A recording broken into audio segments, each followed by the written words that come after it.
kabarnya hari ini? Pastinya luar biasa. Yes. Gimana perasaannya hari ini? Pasti semuanya bersukacita.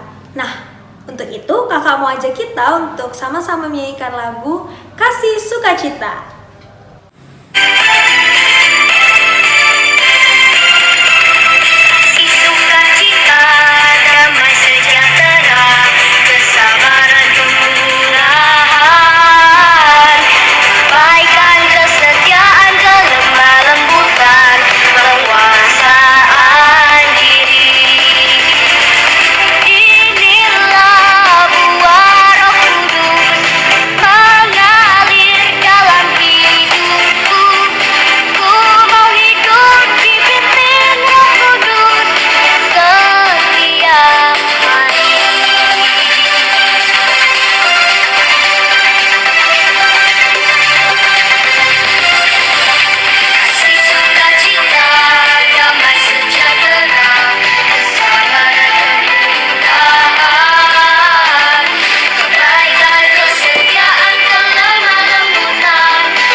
Yuk lipat tangannya, kita berdoa. Bapa kami dalam surga, kami bersyukur karena hari ini Tuhan terus memelihara, menopang hidup kami hingga sampai saat ini. Saat ini Tuhan, kami mau beribadah, biarlah Tuhan yang memimpin kami dari awal, pertengahan hingga akhir, sehingga semuanya boleh menyenangkan hati Tuhan. Tuhan yang pimpin kami juga agar kami fokus sama firman Tuhan dan nantinya boleh melakukannya dalam kehidupan kami. Terima kasih ya Bapa, ibadah ini kami serahkan ke dalam tangan-Mu, dalam nama anak-Mu Yesus Kristus kami berdoa, amin. Adik-adik ingat gak minggu lalu kita bahas tentang apa? Bener banget, minggu lalu kita bahas tentang kenaikan Yesus. Nah, hari ini kita akan belajar mengenai Pentakosta. Apa ya itu Pentakosta? Kita akan belajar dari Kisah Rasul 2 ayat 1-13. Kisah Rasul 2 ayat 1-13. LAI memberikan perikop Pentakosta. Kakak akan bacain ya buat adik-adik. Ketika tiba hari Pentakosta, semua orang percaya berkumpul di satu tempat. Tiba-tiba turunlah dari langit suatu bunyi seperti tiupan angin keras yang memenuhi seluruh rumah di mana mereka duduk. Dan tampaklah kepada mereka lidah-lidah seperti nyala api yang bertebaran dan hinggap pada mereka masing-masing. Maka penuhlah mereka dengan Roh Kudus. Lalu mereka mulai berkata-kata dalam bahasa lain, seperti yang diberikan oleh Roh itu kepada mereka waktu mengatakannya. Waktu itu di Yerusalem, diam orang-orang Yahudi yang saleh dari segala bangsa di bawah kolong langit. Ketika turun bunyi itu, berkerumunlah orang banyak. Mereka bingung karena mereka masing-masing mendengar rasul-rasul itu berkata-kata dalam bahasa mereka sendiri. Mereka semua tercengang-cengang dan heran. Lalu berkata, bukankah mereka semua yang berkata-kata itu orang Galilea? Bagaimana mungkin kita masing-masing mendengar mereka berkata-kata dalam bahasa kita sendiri, yaitu bahasa yang kita pakai di negeri asal kita. Kita orang Partia, Media, Elam, penduduk Mesopotamia, Yudea dan Kapadokia, Pontus dan Asia, Frigia dan Pamfilia, Mesir dan daerah-daerah Libya yang berdekatan dengan Kirene, pendatang-pendatang dari Roma. Baik orang Yahudi maupun penganut agama Yahudi, orang Kreta dan orang Arab, kita mendengar mereka berkata-kata dalam bahasa kita sendiri tentang perbuatan-perbuatan besar yang dilakukan Allah. Mereka semuanya tercengang-cengang dan sangat termangu-mangu, sambil berkata seorang pada yang lain, apakah artinya ini? Tetapi orang lain menyindir, mereka sedang mabuk oleh anggur manis. Kakak sudah menyiapkan video yang diambil dari YouTube mengenai Pentakosta. Nah, ayo kita nonton bersama. Roh Tuhan datang untuk menolong.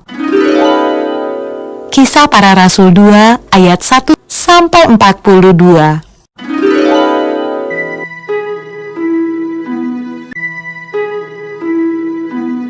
Setelah Yesus naik ke surga,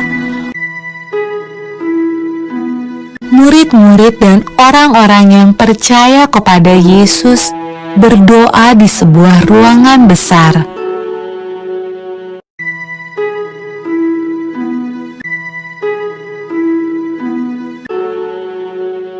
Lalu, sesuatu yang menakjubkan terjadi.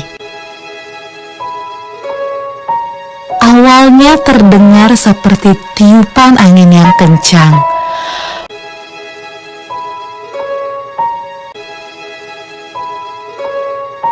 Lalu, lidah-lidah api bermunculan di atas kepala semua orang dalam ruangan itu. Roh Tuhan datang, dan semua orang mulai berbicara dengan bahasa yang berbeda-beda. Inilah hadiah dari surga yang Yesus janjikan kepada murid-muridnya. Murid-murid Yesus sangat senang. Roh Tuhan datang untuk hidup bersama mereka dan menolong mereka.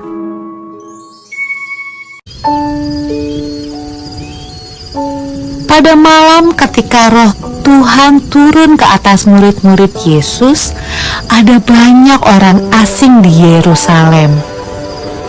Mereka berbicara dengan bahasa yang berbeda-beda. Waktu mereka mendengar murid-murid Yesus berdoa, mereka datang untuk melihat suara ribut apa itu.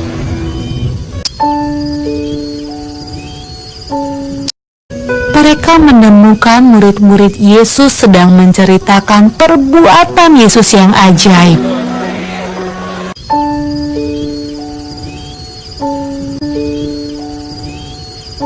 Tetapi mereka semua terkejut karena mereka mendengarnya dalam bahasa mereka masing-masing. Wah, apa artinya ini? Tanya mereka.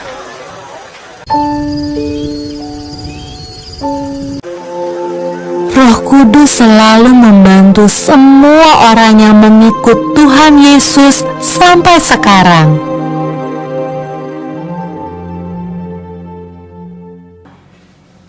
Nah adik-adik, tadi kita udah sama-sama nonton videonya. Sebelumnya kakak mau nanya dulu nih, ada yang tahu nggak arti dari Pentakosta itu apa?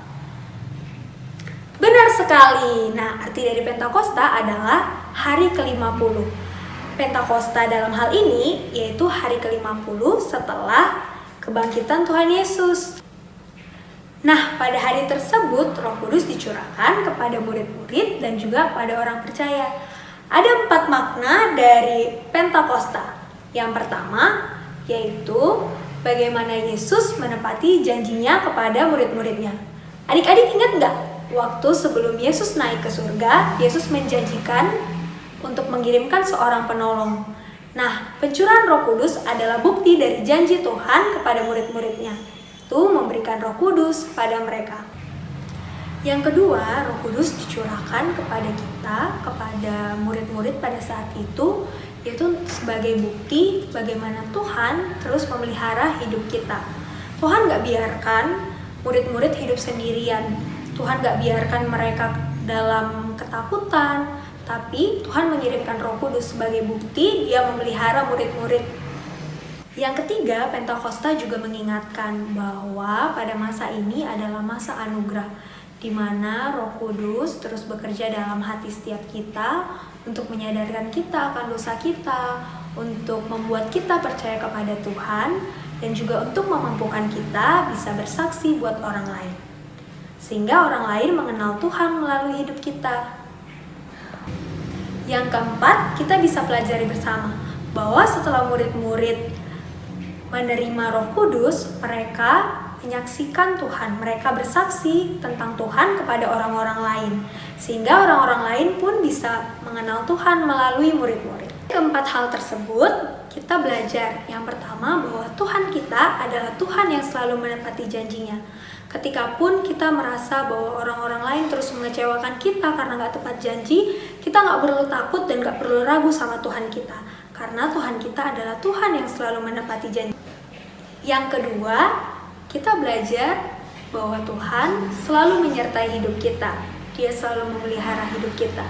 Jadi adik-adik, kita gak perlu takut, gak perlu gelisah, gak perlu khawatir, karena Roh Kudus selalu ada bersama-sama dengan kita. Siapa nih yang masih takut kalau di rumah sendirian?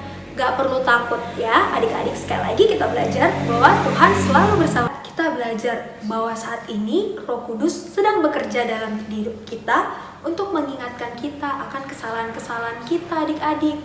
Apa sih kesalahan kita?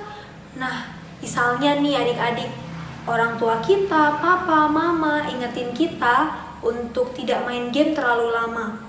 Nah, itu juga salah satu cara Roh Kudus mengingatkan kita. Dan kita harus mau dengar-dengaran dan mau menuruti apa perkataan mereka. Nah, adik-adik, kita bersyukur karena Allah kita adalah Allah yang menepati janjinya, Allah yang terus memelihara hidup kita dan terus memampukan kita bersaksi tentang Dia. Kita akan sama-sama membaca ayat hafalan kita dari Mazmur 9 ayat 2. Mazmur 9 ayat 2. Aku mau bersyukur kepada Tuhan dengan segenap hatiku dan aku mau menceritakan segala perbuatanmu yang ajaib. Kita ulang sekali lagi ya. Mazmur 9 ayat 2. Aku mau bersyukur kepada Tuhan dengan segenap hatiku. Aku mau menceritakan segala perbuatanmu yang ajaib. Nah, adik-adik yang nanti sudah hafal bisa kirim ke WA-nya Ibu Pendeta dan nanti akan ada hadiahnya waktu kita beribadah bersama-sama lagi di gereja. Kita akan sama-sama menutup ibadah kita. Mari lipat tangannya, tundukkan kepala, kita berdoa. Bapa kami dalam surga, kami bersyukur karena hari ini sekali lagi Tuhan memberikan kami firman untuk kami bisa dengar dan kami pelajari. Tuhan tolong kami dalam masa kecil kami bisa melakukannya dalam kehidupan kami. Kami bersyukur untuk Tuhan yang terus menepati janjinya dalam hidup kami dan terus memelihara hidup kami. Biarlah Tuhan terus menolong kami juga untuk mau dengar-dengaran dan juga mau menjadi saksi Tuhan. Terima kasih ya Bapa, ampuni kami juga kalau dalam ibadah tadi ada hal yang tidak menyenangkan hati Tuhan. Biarlah Tuhan yang mengampuni dan menguduskan kami. Terima kasih Tuhan, dalam nama-Mu Tuhan Yesus Kristus kami berdoa. Selamat hari Minggu adik-adik. Tetap semangat ya meskipun di rumah aja. Sampai ketemu minggu depan. Tuhan Yesus memberkati.